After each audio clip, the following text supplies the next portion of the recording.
મિત્રો, શું તમે જાણો છો ઘણા જહાજોના નામ ભારતીય નામ હોય છે, પરંતુ આમાંના ઘણા જહાજો ભારતમાં નોંધાયેલા પણ નથી હોતા. મતલબ કે એવું કહી શકાય કે ભારતીય નામ હોવા છતાં પણ ભારતના નથી હોતા.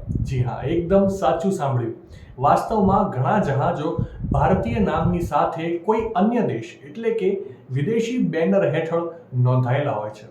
ભલે તેમનામાં ભારતીય ક્રૂ સભ્ય હોય અથવા ભારત સાથે કોઈ જોડાણ હોય, તેમ છતાં આવું થતું હોય છે.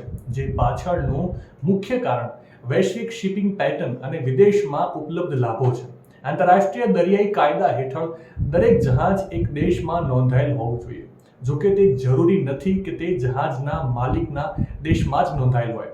શિપિંગ કંપનીઓ ઘણીવાર પનામા, લાઇબેરિયા અને માર્શલ ટાપુઓ જેવા દેશો પસંદ કરે છે, કારણ કે તેઓ ઓછા કર, ઓછા કાગળકામ અને સામાન્ય નિયમો પ્રદાન કરે છે. આ ફાયદાઓ જહાજ સંચાલન ખર્ચમાં નોંધપાત્ર ઘટાડો કરે છે. આ ફ્લેગ્સ ઓફ કન્વીનિયન્સ દેશોમાં જહાજોની નોંધણી કંપનીઓના નાણાં બચાવી શકે છે અને કડક દરિયાઈ કાયદાઓ ધરાવતા દેશો કરતાં વધારે લાભ પણ આપે છે. એટલા માટે ઘણા જહાજોના ભારતીય નામ હોય છે, પરંતુ તેમાંથી ઘણા ભારતમાં નોંધાયેલા નથી હોતા.